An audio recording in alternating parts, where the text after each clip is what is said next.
Positively Delivers, this is Dr. Gigi Disunga from I Can Change Project. Magandang Monday morning sa lahat ng mga delivers natin. And sa first time po tayo mapanood sa YouTube channel, thank you very much. Please subscribe, click mo na po yan, Dr. Gigi Disunga. Alright, so second vlog before going to school. So Monday ngayon, marami tayo, na-excite tayo kasi it's a new week para sa mga events natin sa school. Sa mga estudyante natin na may encounter natin na maraming delivers. Okay, so maraming salamat. And sa lahat ng mga nagpapacoach sa atin, maraming salamat po, online and personal. Lahat ng mga nagagaling pa sa malayong lugar, maraming salamat po sa inyo for trusting me. And every Saturday and Sunday, nasa Robinsons, Pampanga tayo for consultation. O parang doktor na si Doc, may clinic na tayo. So message nyo lang po ako, 0939-5254-311. And Saturday, March 9, nasa Santa Ana, Manila. So, kung malapit kayo dyan, daanan ko na po kayo. If you have business day vlog or personal coaching. Okay, pwede rin family coaching. Yan. So, sa lahat ng OFW pala, yung mga anak nyo dito, asawa nyo, na gusto nyo ipa-coach, yan. So, pwede tayo. Ginagawa na ibang OFW natin. Like kahapon, yung wife ng isang OFW from Iloilo, na-coach natin. Hello po, ma'am.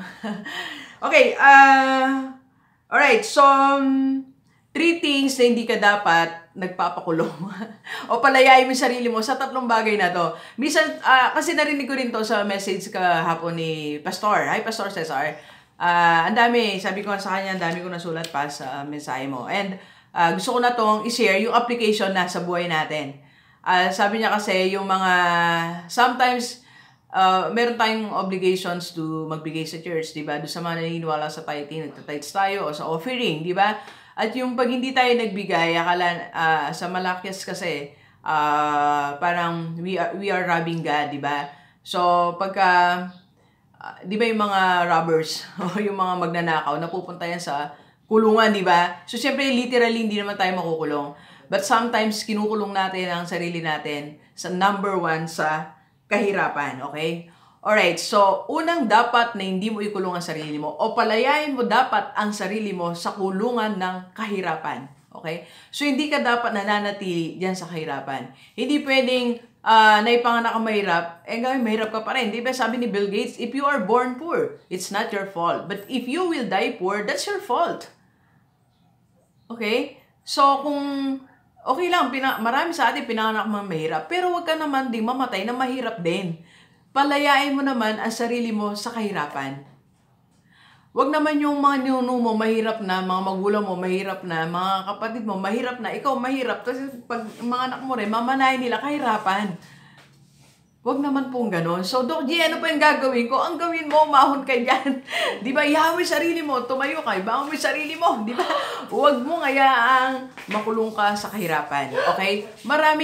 Alam mo, tumingin ka lang sa paligid mo, ang daming opportunity. If you are working, walang problema, you work. Alright? So, just do something after work. Because sabi nga ni Jack Ma, di ba? What you do after work will determine your future. So, hindi na may work mo nag-determine ng future mo kasi alam mo na yung ending ng work mo, di ba? At 65 or 60, magre-retire ka, you'll be receiving 2 million, di ba? Dulo na yun eh. Di ba? So, sa dulo mo na, abutin pa ba natin yun? 65, 70? We don't know. Di ba? So, ang sinasabi ko po, start, ang susi talaga po ng pag-ahon sa kahirapan, hindi pagtitipid. Alright? Hindi ko sinasabi kahit kailan sa mga kino-coach ko, sa seminar ko, sa vlog na magtipid kayo. No. Because ang pagtitipid, tanda ng kahirapan. Pagtipid ka ng tipid, ibig sabihin mahirap ka. Lalaya ka nga dyan sa kulungan ng kahirapan.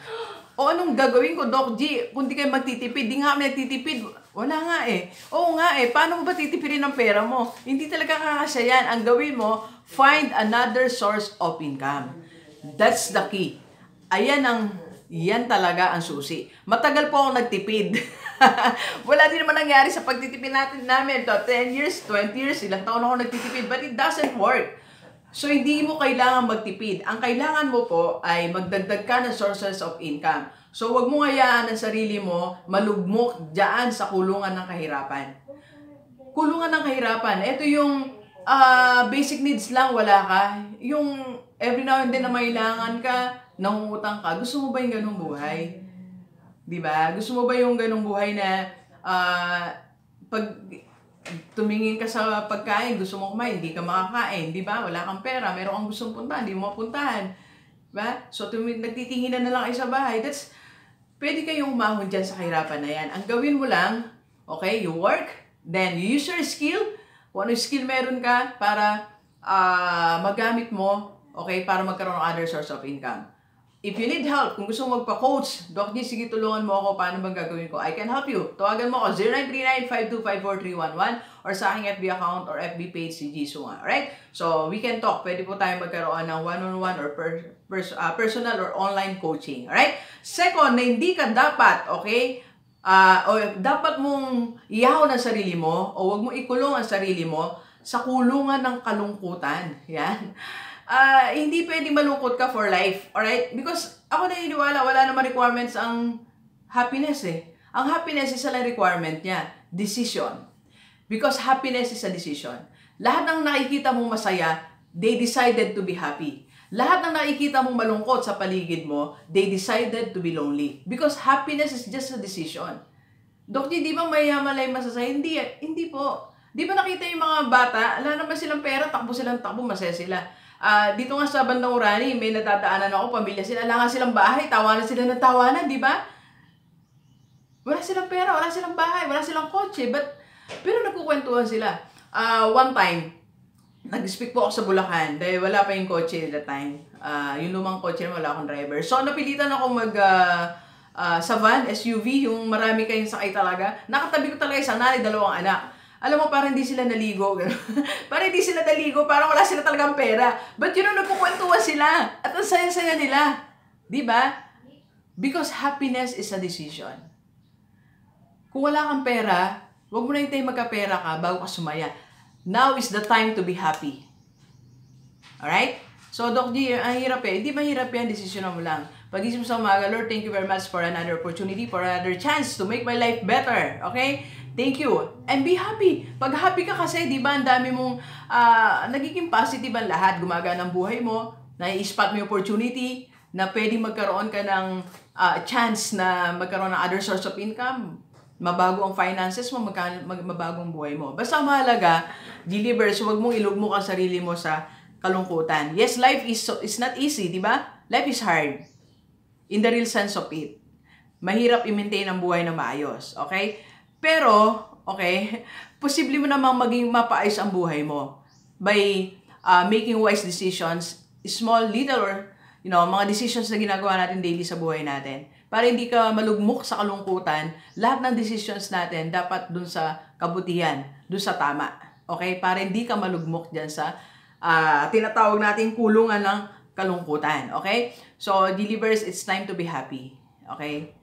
It's time to be happy. Tama na yung panahon na nalungkot ka. Ilan taon ka na ba malungkot, di ba? Na-depress ka, nabigo ka. Hindi pa ba enough yung 1 year? Hindi pa ba enough yung 2 years that you were lonely? Na kinulong mo yung sarili mo dyan? So, it's time to move on. It's time to say, hello world. Di ba? It's time to say, hi world. So, eto na ako. I'm happy. Di ba? Wow. Alright. And number 3 na dapat, okay, tanggalin mo yung sarili mo dyan sa kulungan na yan, okay? Huwag mong ayaang magtagal ka dyan sa kulungan ng kaguluhan. Yan. So, huwag mong ikulong ang sarili mo dyan sa kaguluhan. Kaguluhan as in, magulong bahay, di ba? Huwag mo yan magulong bahay mo. Maya away, di nag-usap ng mabuti, nagbumuran. So, kulungan ng kaguluhan yan eh.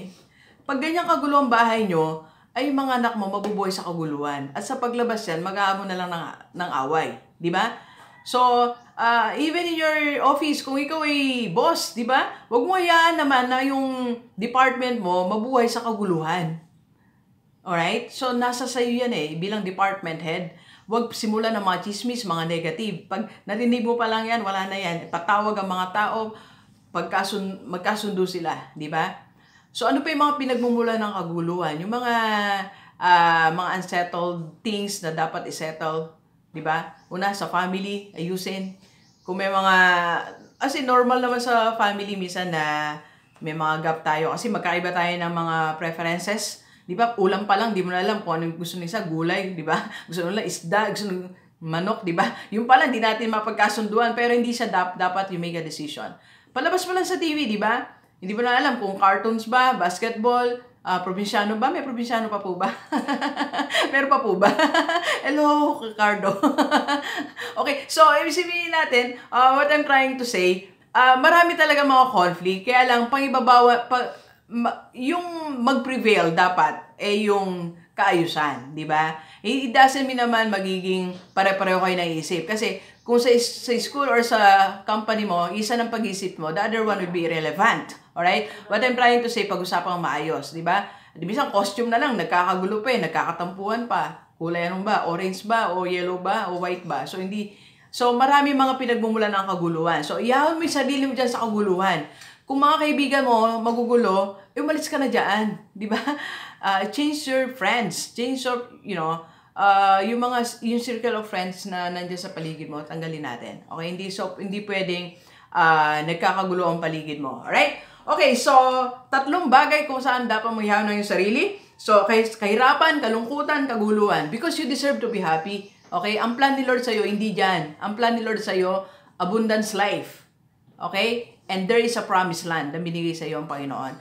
Wherever you are right now, it's just a desert and it's a journey. Ang journey mo na yan, may dulo. And ang dulo na yon, kapayapaan, kabutihan, di ba? Happiness na binigay sa'yo ng Panginoon. Go get there. Alright? The promised land is waiting for you.